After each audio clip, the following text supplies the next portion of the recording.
আসসালামু আলাইকুম। Channel I সংবাদে সবাইকে আমন্ত্রণ জানাচ্ছি, আমি সোহেল ফেসল। আর বিস্তারিত সংবাদের শুরুতেই জানিয়ে দিচ্ছি ফ্রেশ আটা ময়দা সুজি সংবাদ শিরোনামগুলো। জাতীয় পার্টির কার্যালয়ে আবারও হামলা ভাঙচুর আগুন, সন্ত্রাস নিয়ন্ত্রণ আইনে গণ অধিকার পরিষদকে নিষিদ্ধের দাবি জানিয়েছে জাপা।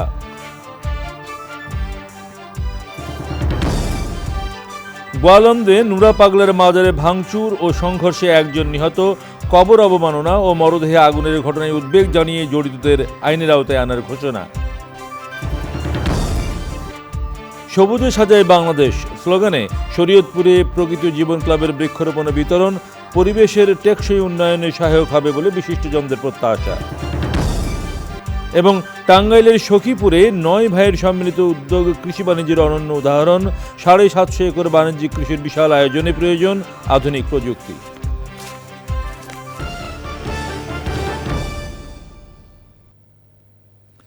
প্রিয় দর্শক, সংবাদ শিরোনামগুলো জানাচ্ছিলাম। এখনকার সংবাদ আয়োজনে একই সঙ্গে চ্যানেলের ইউটিউব চ্যানেলে এবং চ্যানেলের ওটিটি প্ল্যাটফর্ম আই স্ক্রিনে লাইভ স্ট্রিম হচ্ছে। যাচ্ছে বিস্তারিত সংবাদে। রাজধানীর কাকরাইলে জাতীয় পার্টির কেন্দ্রীয় কার্যালয়ে আবারও হামলা হয়েছে। ব্যাপক ভাঙচুর চালিয়ে ভবনটিতে আগুন ধরিয়ে দেওয়া হয়। হামলাকারীদের সাথে পুলিশের সংঘর্ষ হয়েছে। হামলার জন্য গণ অধিকার পরিষদকে দায়ী করে হামলাকারীদের গ্রেপ্তারে 24 ঘন্টার আলটিমেটাম দিয়েছে জাতীয় পার্টি। সন্ত্রাস নিয়ন্ত্রণ আইনে গণ অধিকার পরিষদকে নিষিদ্ধের দাবি জানিয়েছে দলটি। এনামুল কবির রূপমের রিপোর্ট। সন্ধে 7টার দিকে কাকরাইলে জাতীয় পার্টি কার্যালয়ে হামলার সময় পাহারায় ছিল কম সংখ্যক পুলিশ। ব্যারিকেড সরিয়ে ভিতরে ঢুকে জাপা চেয়ারম্যানের অফিস সহ বিভিন্ন কক্ষে ভাঙচুর চালিয়ে আগুন ধরিয়ে দেয় হামলাকারীরা। ইটপাটকেল নিক্ষেপ করে হামলাকারীরা তাদের প্রতিরোধের চেষ্টা করে। সাউন্ড গ্রেনেড ও জলকামান ব্যবহার করে হামলাকারীদের ছত্রভঙ্গ করে পুলিশ। হামলাকারীরা ককটেল বিস্ফোরণ ঘটায় বলে অভিযোগ জাপা নেতাদের। 30-40 জন তারা জাতীয় পার্টির কার্যালয়ে পুলিশকে হটিয়ে তারা অগ্নিসংযোগ করে, তারা ব্যাপক লুটতরাজ করে। হামলাকারীরা বেশ কয়েকটি ককটেল নিক্ষেপ করে পুলিশের উপরে এবং ইটপাটকেল পাথর নিক্ষেপ করে। তখন জল কামান ব্যবহার করা এবং পুলিশের অ্যাগ্রেসিভ ভূমিকার কারণে বা আক্রমণাত্মক ভূমিকার কারণে তারা ভীত হয়ে পালিয়ে যায়।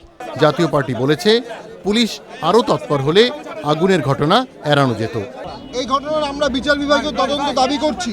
পাশাপাশি সন্ত্রাস বিরোধী আইনে যেসব দল সন্ত্রাসী কার্যক্রম করে, গণ অধিকার পরিষদ আমাদের অফিসে আগুন দিয়ে সন্ত্রাসী কার্যক্রম করেছে। আমরা সন্ত্রাস বিরোধী আইনে গণ অধিকার পরিষদের নিষেধাজ্ঞা চাই। আমাদের যে আরপিও আছে, আরপিও অনুযায়ী এই দলকে নির্বাচন কমিশন থেকে ব্যান করা উচিত। 24 ঘন্টার মধ্যে যা দোষী ব্যক্তি তাদেরকে শনাক্ত করে অ্যারেস্ট করা না হলে আমরা দেশব্যাপী দুর্বল আন্দোলন করব। ঘটনায় কয়েকজন পুলিশ সদস্য আহত হয়েছে বলে জানিয়েছেন রমনা অপরাধ বিভাগের DC. Enamul Kabir Rupam, Channel i, Dhaka.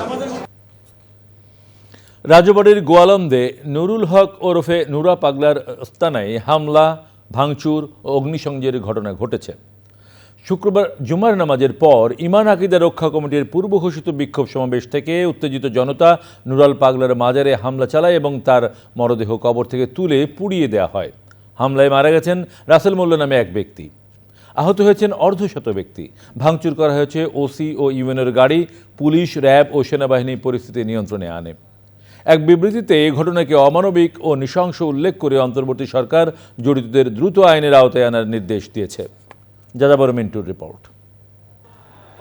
গত 23 আগস্ট বার্ধক্যজনিত কারণে মারা যান নুরা পাগলা। ওই দিন রাতে মাটি থেকে কয়েক ফুট উঁচুতে বিশেষ কায়দায় তার লাশ দাফন করা হয়। বিষয়টি নিয়ে ক্ষোভ প্রকাশ করে সমতলে কবর দেওয়ার দাবি জানানো হয়। পূর্ব ঘোষিত কর্মসূচি অনুযায়ী শুক্রবার জুমার নামাজের পর আনসার ক্লাব চত্বরে বিক্ষোভ সমাবেশের আয়োজন করে উপজেলা ইমাম আকিদা রক্ষা কমিটি। এক পর্যায়ে উগ্র জনতা দেয়াল টপকে ভেতরে ঢুকে নুরা পাগলার দরবারে হামলা চালায়। গোয়ালন্দে নুরা পাগলার কবর, অবমাননা ও মরদেহে অগ্নিসংযোগের ঘটনায় গভীর ক্ষোভ ও নিন্দা জানিয়েছে অন্তর্বর্তী সরকার। এক বিবৃতিতে অমানবিক ও নৃশংস ঘটনা উল্লেখ করে জড়িতদের দ্রুত আইনের আওতায় আনার নির্দেশ দেওয়া হয়। বলা হয়, এটি শুধু আইন ও মূল্যবোধের পরিপন্থী নয়, বরং একটি সভ্য সমাজের ন্যায়বোধের ওপর সরাসরি আঘাত। এদিকে রাজশাহীর পবা উপজেলায় বড়গাছি ইউনিয়নের পানিশাল চন্দ্রপুকুর গ্রামে আজিজ ভান্ডারীর খানকা শরীফে হামলা করে ভাঙচুর করেছে একদল জনতা। যাযাবর মিন্টু, চ্যানেল আই। আজ 12ই রবিউল আওয়াল, পবিত্র ঈদে মিলাদুন্নবী। মহানবী হযরত মুহাম্মদ সাল্লাল্লাহু আলাইহি ওয়াসাল্লামের জন্ম ও মৃত্যু দিবস। বিশ্বনবীর জন্মদিন উপলক্ষে রাজধানী সহ সারা দেশে বিভিন্ন আনুষ্ঠানিকতা পালন করা হচ্ছে। রাজধানীর ইঞ্জিনিয়ার্স ইনস্টিটিউশনের সামনে আছেন চকর মালিতা। আমরা সরাসরি যাচ্ছি তার কাছে। চকর, পবিত্র ঈদে মিলাদুন্নবী উপলক্ষে আনুষ্ঠানিকতার বিষয়ে আমাদের জানান।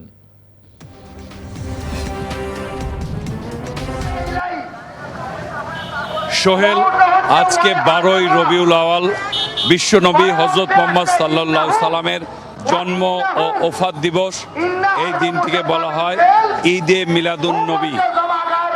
মহানবী হযরত মুহাম্মদ সাল্লাল্লাহু সাল্লাম 570 খ্রিস্টাব্দের এই দিনে পবিত্র মক্কা নগরীর কুরাইশ বংশে জন্মগ্রহণ করেন।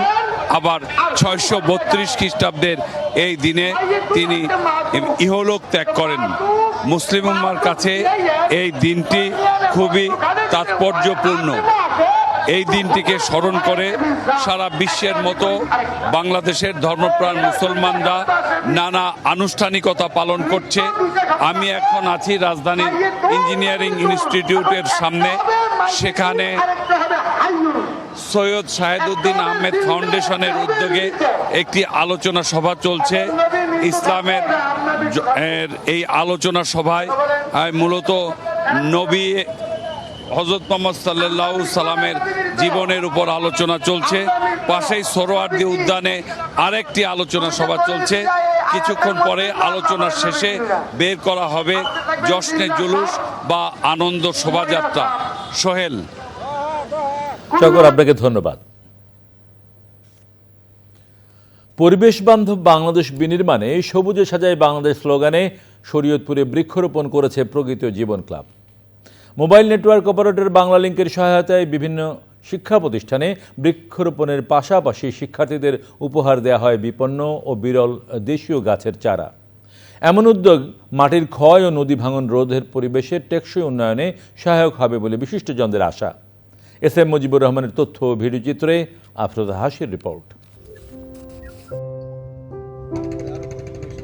পদ্মা, মেঘনা ও আড়িয়াল খাঁ নদীবেষ্টিত জেলা শরীয়তপুর। অপরিকল্পিত উন্নয়ন, নগরায়ন ও দূষণের পাশাপাশি নদী ভাঙন সহ নানা প্রাকৃতিক দুর্যোগে বিপর্যয়ে জেলার পরিবেশ প্রতিবেশ। পরিস্থিতির উত্তরণে প্রকৃতি ও জীবন ক্লাবের সবুজায়ন অভিযান। সবুজে সাজাই বাংলাদেশ এই প্রতিপাদ্যে শরীয়তপুরে বৃক্ষরোপণ কর্মসূচি পালন করেছে প্রকৃতি জীবন ক্লাব। এই যে শরীয়তপুর, এই শরীয়তপুরে বড় গাছ, ফলের গাছ যখন দেখি, সেখানে কিন্তু দেখা যায় প্রায় 40 প্রজাতির পাখি বসবাস করে। এটা বিশাল ব্যাপার। শুধু যে একটি গাছ অক্সিজেন দিচ্ছে, কার্বন ডাই অক্সাইড শুষে নিচ্ছে তাই নয়, সে কিন্তু এই যে বন্যপ্রাণীর জন্য একটা বিশাল আশ্রয়ের স্থল। বড় গাছ, যে গাছগুলোতে ফল হয়, সেই গাছের চারা যেন আমরা বেশি বেশি করে লাগাই। আসুন আমরা বাংলাদেশটাকে সবুজে ছেয়ে ফেলি। বাংলা লিংকের সহায়তায় বিভিন্ন শিক্ষা প্রতিষ্ঠানে সবুজ উৎসবে শিক্ষার্থীদের বৃক্ষায়নের অঙ্গীকার। আমাদের দেশে যে পরিমাণ গাছ কাটা হচ্ছে সেই পরিমাণে গাছ লাগানো হচ্ছে না। বেশি বেশি গাছ লাগালে শুধু পরিবেশই ভালো হবে না, আমরাও সুস্থভাবে বেঁচে থাকতে পারবো। এই বৃক্ষরোপণ কর্মসূচি যা পরিবেশ রক্ষায় অত্যন্ত গুরুত্বপূর্ণ ভূমিকা পালন করবে এবং আমাদের এই ভালো কাজের ধারা ইনশাআল্লাহ অব্যাহত থাকবে। এই গাছ অক্সিজেন দান করবে এবং প্রাণীকুল অক্সিজেন গ্রহণ করে বেঁচে থাকবে। গাছ লাগালে বিভিন্ন যে নদী ভাঙ্গন আছে, নদী ভাঙ্গন রোধ হবে এবং পরিবেশ সুস্থ সুন্দর থাকবে। এই হুমকির বিশ্বকে আজকে বাঁচাতে হলে গাছ লাগানো অত্যন্ত জরুরি। দেশব্যাপী বৃক্ষরোপণের কর্মসূচি ছেড়ে দেওয়া যায়, তবেই কেবল পরিবেশ বিপর্যয় থেকে রক্ষা পাওয়া সম্ভব। নতুন প্রজন্মের হাত ধরেই সবুজায়নের অভিযাত্রা ত্বরান্বিত হবে প্রত্যাশা বিশিষ্টজনদের। সকলেই এই বৃক্ষরোপণের সাথে জড়িত হই এবং পরিবেশের ভারসাম্য রক্ষায় অবদান রাখি। প্রকৃতি ও জীবন ফাউন্ডেশন পরিবেশ রক্ষায় বৃক্ষরোপণের যে কর্মসূচি গ্রহণ করেছে তা নিঃসন্দেহ উৎসাহবাঞ্জক। এই উদ্যোগগুলো এই ছোট পরিসর থেকে ধীরে ধীরে বড় পরিসরে নিয়ে যায়, একটি সুন্দর শরীয়তপুর তথা একটি সুন্দর বাংলাদেশ আমাদের সামনে উপস্থাপিত হওয়া সম্ভব। আশা করি চ্যানেল আই বাংলাদেশের আনাচে কানাচে এই রকমের সামাজিক সচেতনতামূলক প্রোগ্রাম তারা চলমান রাখবে। বাসযোগ্য ধরিত্রী বিনির্মাণে বেশি বেশি বৃক্ষরোপণের আহ্বান জানিয়েছেন পরিবেশবাদীরা। আফরোজা হাসি, চ্যানেল আই। টাঙ্গাইলের সখীপুর উপজেলার আপন ৯ ভাই সম্মিলিত উদ্যোগে বাংলাদেশে কৃষি বাণিজ্যের অনন্য এক উদাহরণ গড়েছেন। টাঙ্গাইলের ভিন্ন ভিন্ন জায়গায় মোট ৭৫০ একর জমিতে তারা গড়ে তুলেছেন বাণিজ্যিক কৃষির বিশাল আয়োজন। বিস্তারিত জানাচ্ছেন শাইখ সিরাজ। জনসংখ্যা বৃদ্ধির চাপ ও মানবসৃষ্ট নানা কারণে সারা দেশের মতো টাঙ্গাইলেও প্রতি বছর কৃষি জমি কমছে।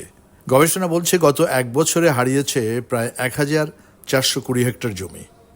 তবুও এখানকার কৃষকদের উদ্ভাবনী চাষে বেড়েছে উৎপাদন, বেড়েছে ফসল বৈচিত্র্য। টাঙ্গাইলের সখীপুর উপজেলার আপন ৯ ভাই, তাদের ১২ ছেলে সন্তান এবং ১১ জন জামাতা মিলে উদ্যোগ নিয়েছেন বিশাল বাণিজ্যিক কৃষির। আমরাও তো বড় কোনো গৃহস্থ না, আমরা সাধারণ একজন গৃহস্থ চাষি। তো ভাই এগুলো নিয়ে আস্তে আস্তে আস্তে আস্তে আস্তে আস্তে সব বাইরে নিয়ে আমরা যৌথ বাগান শুরু করে দিলাম। আমাদের ব্যবসা যারা ৯ ভাই যৌথ ব্যবসা শুরু করে এই পর্যন্ত আসছে এবং ওনাদের এই উদ্যোগ দেখে আমরা যারা আমাদের জেনারেশন যারা আমরাও এই পথে আমরা আসি। ২৫,৯০,০০,০০০ টাকার মতো আমাদের এই খরচ, ৭ লক্ষ গাছ বিক্রি হয় কত থেকে, আর ৩০,৫০,০০,০০০ টাকার মতো। কলা আর লেবু থেকে শুরু করে নানা ফসল উৎপাদন হয় এখানে। ওনাগো দিক নির্দেশন ফলো করে আমরা যেভাবে চাষ করতেছি আমরা লাভবান। সারের সহযোগিতা বা সরকার যদি আমাদের দিকে তাকাইতো, আমরা এই কৃষিকাজকে আরো সামনের দিকে আগায় নিতে পারবো। বিশাল আকারের চাষাবাদে প্রয়োজন আধুনিক প্রযুক্তি। উন্নত দেশগুলোর সবখানেই বড় ফার্মে গুড এগ্রিকালচার প্র্যাকটিস বা গ্যাপ অনুসরণ করা হয়। এখানে প্রয়োজন উত্তম কৃষি চর্চার সূচনা। আবার প্রমাণ হলো একতাই বল, যেই বল এই খামারগুলোকে প্রতিষ্ঠা করেছে। যিনি উদ্যোগ নিয়েছিলেন তার হাত ধরে আজকে তার প্রজন্ম এবং পরবর্তী প্রজন্ম মিলে এই ৭৫০ একর জমিতে যে বাগান তৈরি করেছেন, এই বাংলাদেশের অন্যান্য জায়গার জন্য একটা অনুকরণীয় হতে পারে। টাঙ্গাইলের ঘাটাইলের সিদ্দিক আলী বাজার থেকে শাইখ সিরাজ, চ্যানেল আই। এ নিয়ে বিস্তারিত প্রতিবেদন প্রচার হবে আজ রাত ৯টার সংবাদের পর হৃদয়ে মাটি মানুষ অনুষ্ঠানে। যাচ্ছি পরের সংবাদে। বাংলাদেশের জনপ্রিয় বিজ্ঞাপন প্রতিষ্ঠান মাত্রার ৪০ বছর পূর্তি উপলক্ষে অনুষ্ঠিত হল দীপ্যমান নক্ষত্র সম্মাননা ২০২৫। বিজ্ঞাপন জগতে ভাষা, কথা, কণ্ঠ, সৃজনশীলতায় অবদানের জন্য ১৩ জন গুণী শিল্পীকে এই সম্মাননা দেয়া হয়। সুলতানা হিমুর রিপোর্ট। বাংলাদেশের বিজ্ঞাপন নির্মাণ জগতে আধুনিকতা, সৃজনশীল সৃষ্টির সাথে জড়িয়ে থাকা প্রতিষ্ঠানগুলোর মধ্যে অন্যতম মাত্রা। সময়ের পরিক্রমায় প্রতিষ্ঠানটি পূরণ করল ৪ দশক। ৪৮ বছরের দীর্ঘ এই পথযাত্রায় অসংখ্য সৃজন সহযোগীকে সম্মাননা জানাতে আয়োজন করা হয় দীপ্যমান নক্ষত্র সম্মাননা ২০২৫। সন্ধ্যায় রাজধানীর আলোকি কনভেনশন সেন্টারে এই আয়োজন হয়ে ওঠে তারকাদের মিলন মেলা। মাত্রার বিজ্ঞাপনে কাজ করা ১৩ জন তারকা শিল্পীদের দেয়া হয় দীপ্যমান নক্ষত্র সম্মাননা। তাদের হাতে সম্মাননা তুলে দেন দেশবরেণ্য গণমাধ্যম ব্যক্তিত্ব, অভিনয় শিল্পী ও বিজ্ঞাপন প্রতিষ্ঠানের কর্ণধাররা। আমাদেরকে স্মরণ করেছেন আপনারা, এটাই অনেক বড় পাওয়া। বাংলাদেশের বিজ্ঞাপন জগতে মাত্রার দ্বারা যে নতুন একটা মাত্রা সৃষ্টি হয়েছে, এটা বলাই যায়। এতটুকু আসার পিছনে কিন্তু স্যারের অনেক অবদান করে। উনি আমাকে বাংলাদেশের আধুনিক বিজ্ঞাপন নির্মাণের ক্ষেত্রে আফজালকে আমরা জনক মনে করি। আফজালকে আবারও অভিনন্দন, ধন্যবাদ ও কৃতজ্ঞতা আবারও। রায়বাচ্চাকে সবসময় বলতাম যে তুমি হচ্ছে ওনার যে বিগেস্ট সেন্টার অফ মাত্রার পথ চলা আরো সুন্দর হোক এবং ভালো লাগছে, এবং আমি সত্যি অনেক দিন পরে মন খুলে হাসলাম। বিজ্ঞাপনটির কথা আমার এখনো মনে আছে, যদি কেটে যায়, পুড়ে যায়, ত্বকের যদি কোনো ক্ষতি হয়, স্যাভলন করে নিরাময়। আইসিসি ট্রফি জয়ী হয়ে বিশ্বকাপে খেলেছিল, সেই সময়টাতে মাত্রা এবং নেসলে বাংলাদেশ আমাকে মডেল বানিয়েছিল মাইলোর। আয়োজনে বিজ্ঞাপন জগতে সময়ের সাথে এগিয়ে নেওয়ার উত্তরসূরি হিসেবে সংস্কৃতি উপদেষ্টা ও নির্মাতা মোস্তফা সরোয়ার ফারুকীকে সম্মানিত করা হয়। নিঃস্বার্থভাবে আমাকে ভালোবেসেছেন and they believed in me, এবং তারা, আমি সবসময় বলি যে আমি যত বড় না, তারা আমাকে তার চেয়ে বড় ভাবতেন। আজকে যে যার সঙ্গে দেখা হচ্ছে সবাই বলছে তুমি কোত্থেকে, আরে কতদিন পর দেখা হলো। এই যে পাওয়া, যে বিজ্ঞাপনগুলো নির্মিত হয়েছে তার পেছনে যেসব সৃজনশীল মানুষেরা ছিলেন আছে, তারা তাদের যোগ্যতা দিয়ে, সকলের যোগ্যতা দিয়ে এই কাজটি এই মাত্রায় এনে পৌঁছেছে। মাত্রার এই পথ চলা আরও দীর্ঘ হবে বলে প্রত্যাশা করেন শিল্পীরা। Sultana Himu, channel i, Dhaka. এবারে নিটল টাটা কৃষি সংবাদ।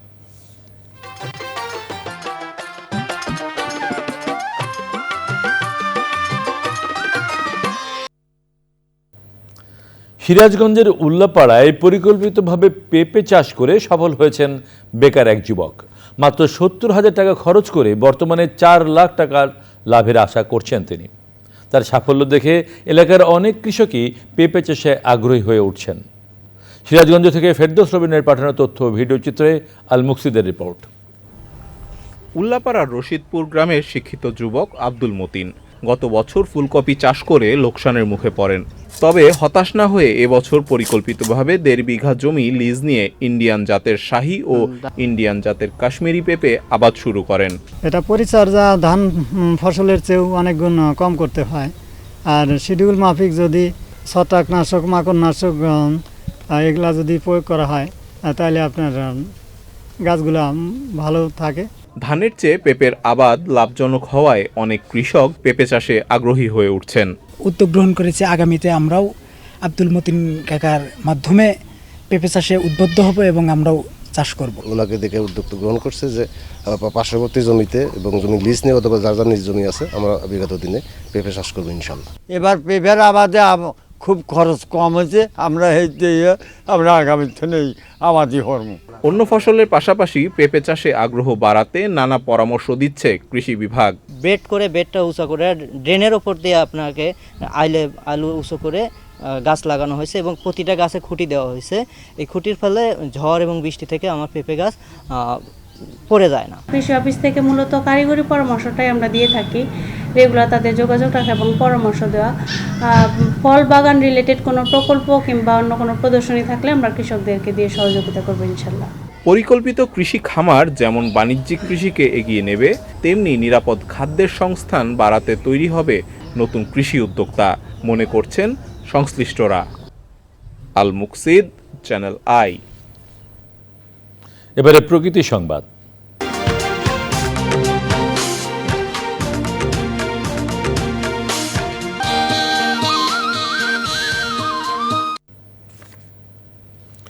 ফেনীতে দাগনভূয়াতে জোয়ার ভাটায় বেড়েছে নদী ভাঙনের তীব্রতা। নদীগর্ভে বিলীনের পথে স্কুল, রাস্তাঘাট, বসতবাড়ি ও ফসলি জমি। ভাঙন রোধে কার্যকর ব্যবস্থা নেওয়া হয়নি বলে অভিযোগ স্থানীয়দের। তবে পানি উন্নয়ন বোর্ড বলছে ভাঙন রোধে নেওয়া হয়েছে প্রকল্প। নুরুল্লাহ কায়সারের তথ্য ভিডিও চিত্রে সৈয়দ মাদি অদিতের রিপোর্ট। সাম্প্রতিক বছরগুলোতে জলবায়ুর বিরূপ আচরণের শিকার হচ্ছে উপকূলীয় জেলা ফেনী। জোয়ার ভাটায় প্রায় নিমজ্জিত হচ্ছে নিম্নাঞ্চল, ক্ষতিগ্রস্ত হচ্ছে স্থানীয় জনপদ জীবিকা। 2024-এর বন্যায় উপজেলার মুছাপুর রেগুলেটর ক্ষতিগ্রস্ত হওয়ার পর থেকে জোয়ারের পানিতে প্লাবিত হচ্ছে নিম্নাঞ্চল। বেপরোয়া ভাঙনে বিলীন হয়েছে বসতবাড়ি, স্কুল, মসজিদ ও রাস্তা। অনেক বাড়িঘর নদীতে বিলীন হয়ে যাচ্ছে মুছাপুর সুইচ না থাকার কারণে। স্কুলটা এখন ফাটিয়ে গেছে, স্কুলও ফাটিয়ে নামিয়ে দিতেছে। নদী ভাঙনের ফলে আমাদের এই ভবনের একটি অংশ ভেঙে যাচ্ছে। ভাঙন হুমকিতে থাকা করিম উল্লাহ উচ্চ বিদ্যালয় সহ স্থানীয় জনপদ রক্ষায় দ্রুত ব্যবস্থার দাবি সংশ্লিষ্টদের। খেলার মাঠটি উত্তর পশ্চিম অংশ প্রায় বিলীন হয়ে গেছে, যা শিক্ষার্থীদের শারীরিক এবং মানসিক বিকাশে বাধাগ্রস্ত করছে। রেগুলেটর সংস্কারে কাজ চলছে বলে জানিয়েছে পানি উন্নয়ন বোর্ড। যেগুলো আমরা অ্যাড্রেস করতেছি, আমরা এগুলোতে ব্যবস্থা নিচ্ছি। আমরা আশা করছি এই ভাঙনগুলোতে আমরা যতটা সম্ভব ভাঙন রোধে সচেষ্ট থাকি। প্রান্তিক জনপদের জীবন জীবিকা ও টেকসই অগ্রযাত্রা নিশ্চিতে ভাঙন রোধে কার্যকর ব্যবস্থার দাবি স্থানীয়দের। সৈয়দ মাদিহা অদিত, প্রকৃতি ও জীবন ডেস্ক, চ্যানেল আই। এর সাথে শেষ করছি এখনকার সংবাদ। সবশেষে ফ্রেশ আটা ময়দা সুজি সংবাদ শিরোনামগুলো জানিয়ে দিচ্ছি আরও একবার। জাতীয় পার্টির কার্যালয়ে আবারও হামলা, ভাঙচুর, আগুন। সন্ত্রাস নিয়ন্ত্রণ আইনে গণ অধিকার পরিষদকে নিষিদ্ধের দাবি জানিয়েছে জাপা।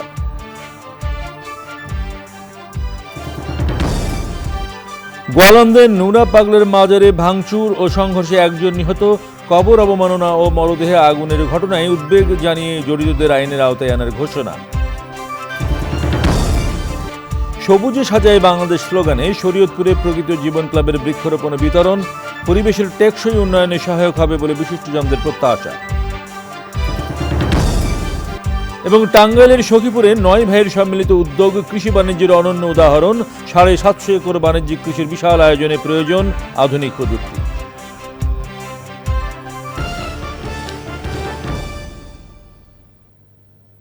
আমাদের পরের সংবাদ দেখার আমন্ত্রণ জানিয়ে বিদায় নিচ্ছি। সবাইকে ধন্যবাদ।